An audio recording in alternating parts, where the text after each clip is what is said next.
Hello everybody and welcome back to the next lecture in the MetaSploit framework or system hacking section. So let us actually take a better look actually at the structure of the MetaSploit framework itself. So in order to do that, let us first exit the command tool.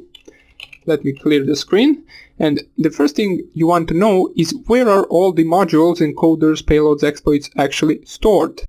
So they are stored in the user. Let me just cd user share, and then you go to the MetaSploit framework.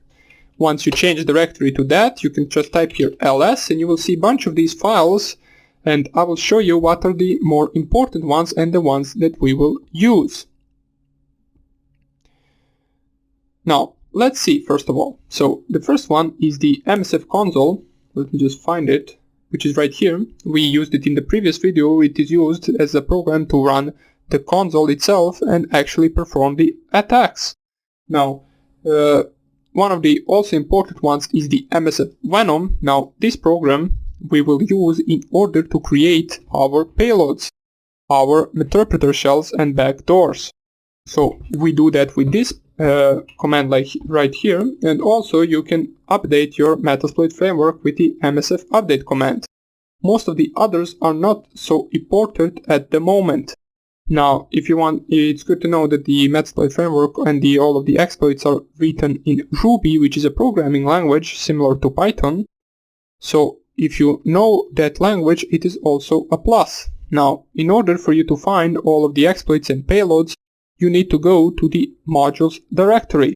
Everything is stored in there. So if we go into the modules and click ls right here, you will see that we have all of the things that I talked about before. So we have auxiliary, encoders, evasion, exploits, NOPs, payloads, posts.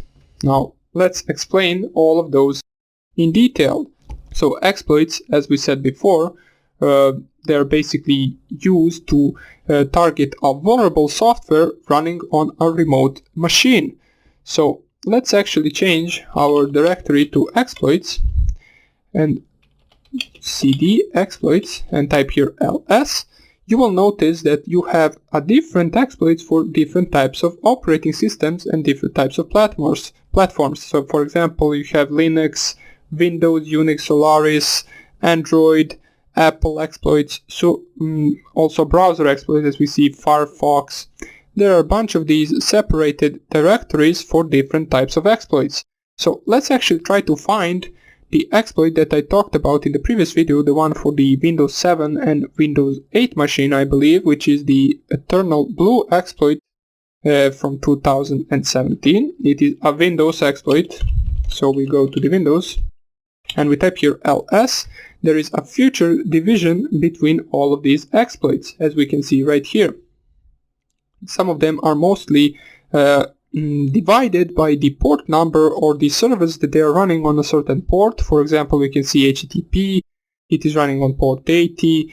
We can see SSH port 22, FTP port 21. We can see SMB port 445, I believe, or something like that.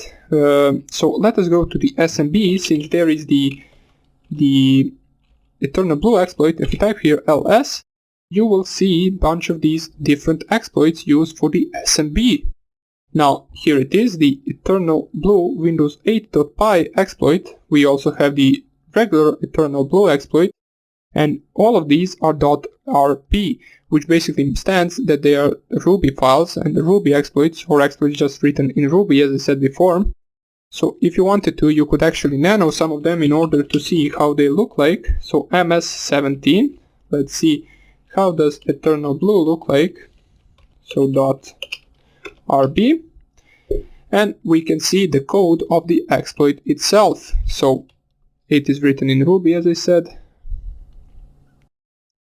You can check out a bunch of these things right here. Now, I do not know Ruby, so I will not be actually explaining what all of this does. It is similar to Python. You can actually understand it if you did learn some of the programming languages before. But for now on, I just wanted to show you the simple code behind this exploit. So let's close this.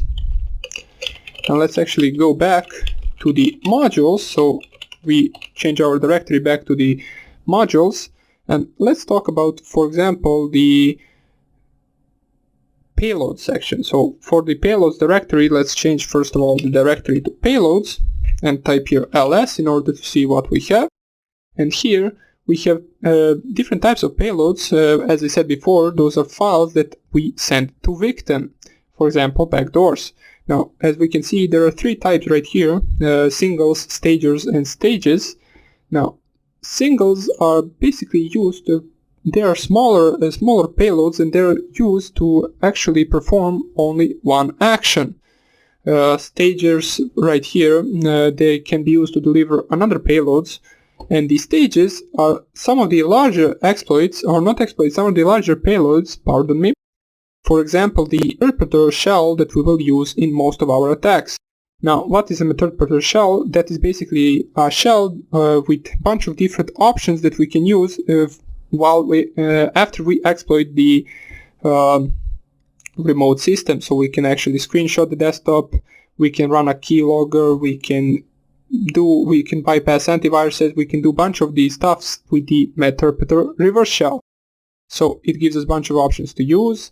We can upload other payloads as well with Meterpreter, we can download files, upload files, and some of the other things that we will cover in the next tutorials. So that would be about it for the payload. Let us check what else we have. So we have auxiliary, so let's go to the auxiliary modules and just type here ls. And you will see that they are divided also in different types. So we have fuzzers, spoofers, sniffers, different type of auxiliary modules. But most likely auxiliary will only be scanners that you perform on a target. So for example, you can scan if a target is vulnerable to some type of the attack, and sometimes auxiliary modules are also used to brute force, for example SSH, Tomcat, and other different stuff that we will also cover in the next video. So that will be about it for the auxiliary. You can check out all of these other subdirectories if you want to and see what does it have in them. For example, let's go to fuzzers. You will have in the SSH also some of the some of the auxiliary modules written in Ruby language. So that will be about it for the auxiliary. Now let's talk about the encoders. So if I type here ls, you will have the encoders.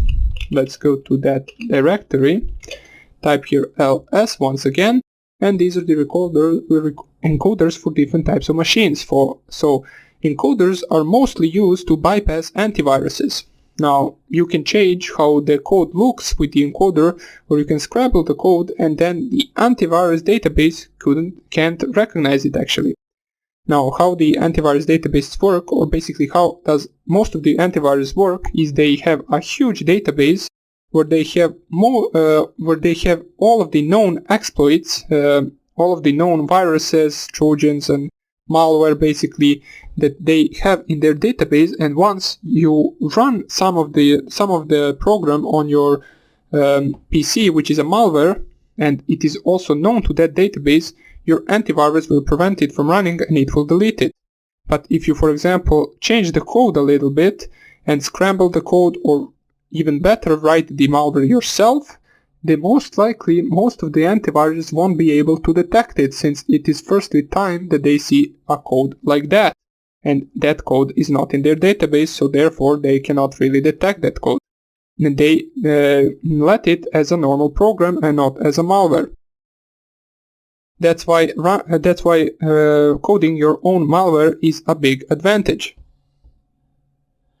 So that would be about it for the encoders. We will also show how to use them later on, but for now on let's just explain all of this. So the post right here is basically some of the tools or programs that you will use after you exploit the target.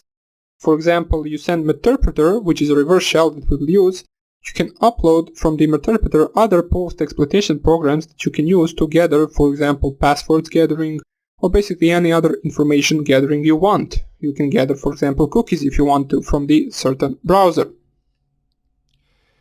The thing that you might not really know what it is, which is NOPS, well basically if you ever encountered in assembly code, or if you're an assembly programmer as well, you will most likely know what NOP is. It is short for no operation. It is basically a command in the assembly language that just performs no operation. Now this is most popular known for on x86 chips as 0x90 bytes. So this is the byte for a NOP instruction. When a processor loads this instruction, it simply doesn't do anything. It basically just skips those instructions until it comes to the next useful instruction.